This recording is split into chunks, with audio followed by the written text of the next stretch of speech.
মাওলা আলী কারামাল্লাহু ওয়াজহু তিনি নাতিকুল কোরআন, জিন্দা কোরআন। এই মাওলা আলী আলাইহিস সালাতু ওয়াস সালাম তিনি মহানবীর খলিফা, একমাত্র খলিফা।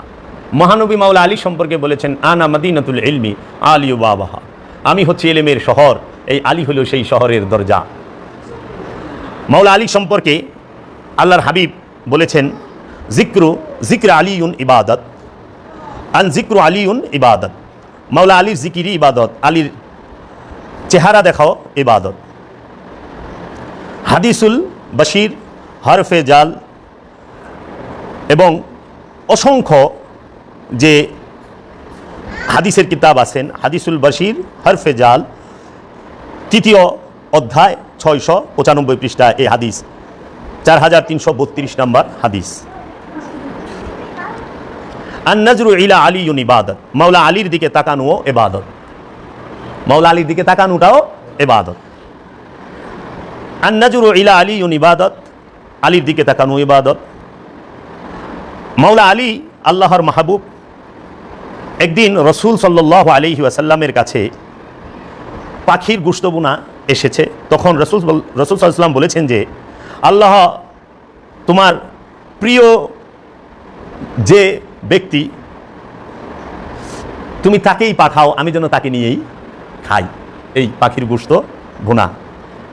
তখন সেইখানে মাওলা আলী উপস্থিত। আল্লাহর হাবিব বলতেছে, হে আমার রব, আল্লাহর হাবিবের কাছে কিছু পাখির গোশত ভুনা এসেছেন খাবারের জন্য। আল্লাহর হাবিব ফরিয়াদ করতেছে যে, রব্বুল আলামিন আপনার কাছে সবচেয়ে প্রিয় যে ব্যক্তি আপনি তাকেই আমার কাছে পাঠান, আমি তাকে নিয়ে খাবার খাই। সেখানে মাওলা আলী কারামাল্লাহু ওয়াজহু উপস্থিত। মিশকাত ও তিরমিজি শরীফের মধ্যে এই কথাটি আছে।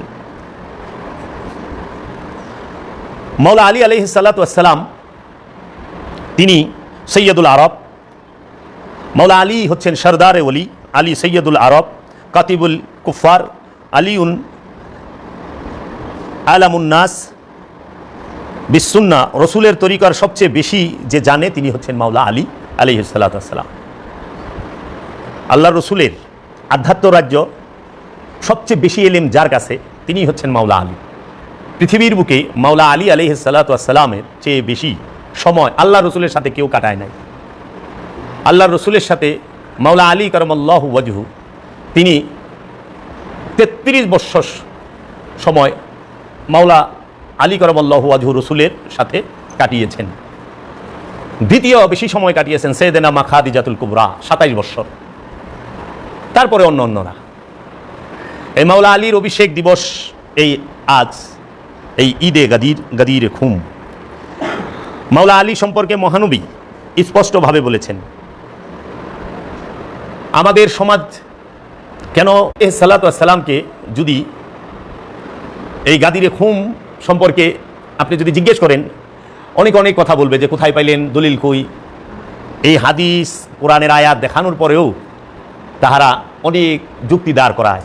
কিন্তু আপনারা একটু দেখেন তো, আল্লাহ রসুল যখন বললেন আমি আল্লাহর কিতাব রেখা যাইতেছি যার মধ্যে আছে নূর, তখন কোনো বাইন্ডিং করা বই আছে কিনা? আছে মাওলা আলী, আছে আল্লাহ রসুলের প্রেমিকগণ। সমস্ত সাহাবারা মাওলা আলীর হাতে হাত দিয়ে বায়াত গ্রহণ করলেন রসুলের সামনে। রসুল সবার সামনে মাওলা আলীকে হাত ধরে উঁচু করে বললেন, মান কুনতু মাওলাহু ফাহাযা আলীউন মাওলা, আমি যার মাওলা আলীও তার মাওলা। সবাই মাওলা আলীর কাছে আইসা বায়াত গ্রহণ করলেন। সেটা কিসের বায়াত?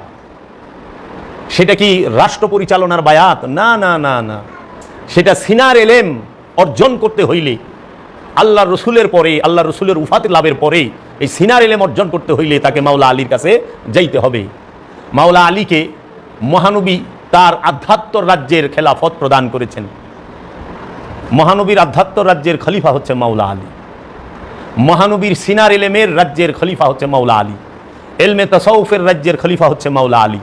এলমে লাদুনির এই রাজ্যের খলিফা হচ্ছে মাওলা আলী।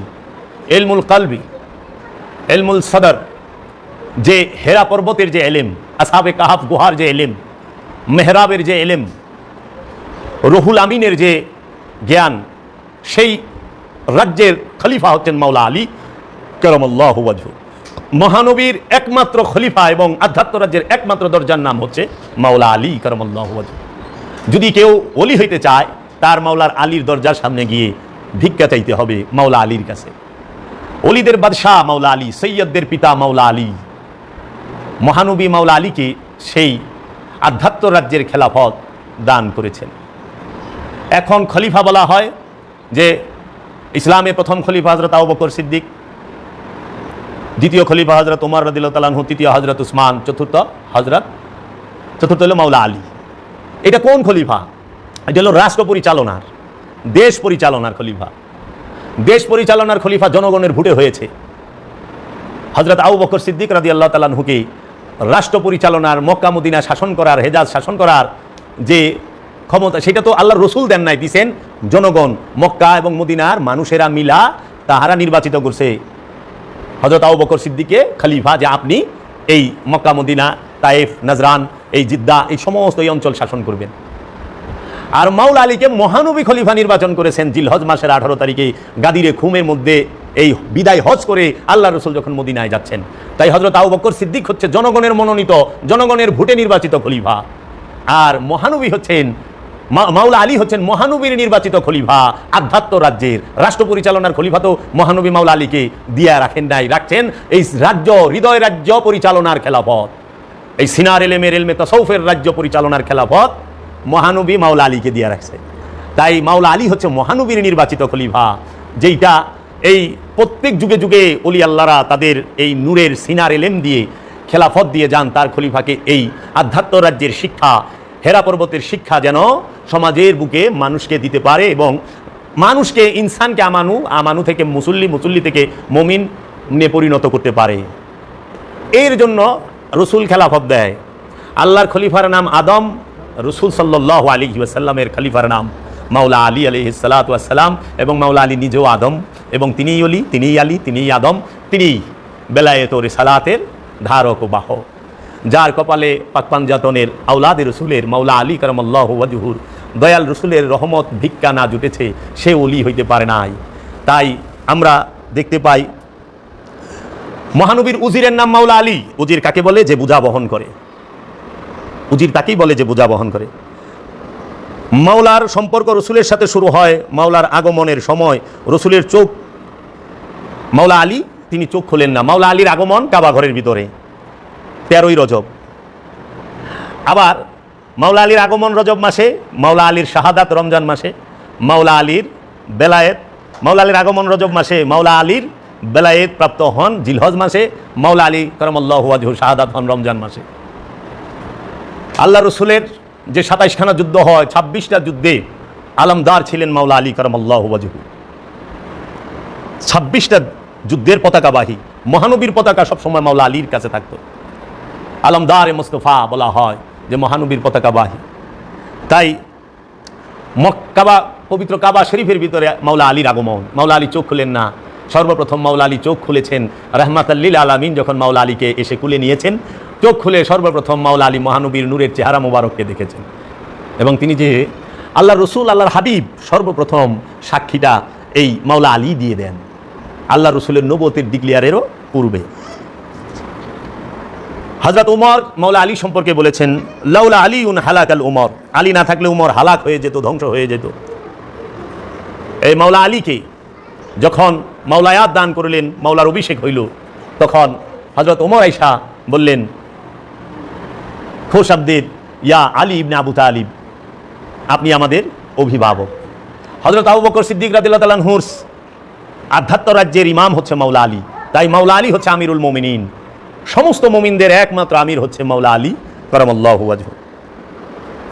আল্লাহর হাবিব বলছে, আনা মিন আলী ওয়া আলীউন মিন্নি, আল্লাহুম্মা ওয়ালিমান ওয়ালাহু ওয়া আদিমান আদাহু, লা ইউহিব্বু আলী মুনাফিকুন ওয়ালা ইয়াবগুদুহুম মুমিনুন। আমি আলী হইতে এবং আলী আমা থেকে। ওগো মাওলা, যে আলীকে ভালোবাসে তুমিও তাকে ভালোবাসো, এবং যে আলীর সাথে শত্রুতা করে তুমিও তাকে শত্রু হিসেবে গ্রহণ করো।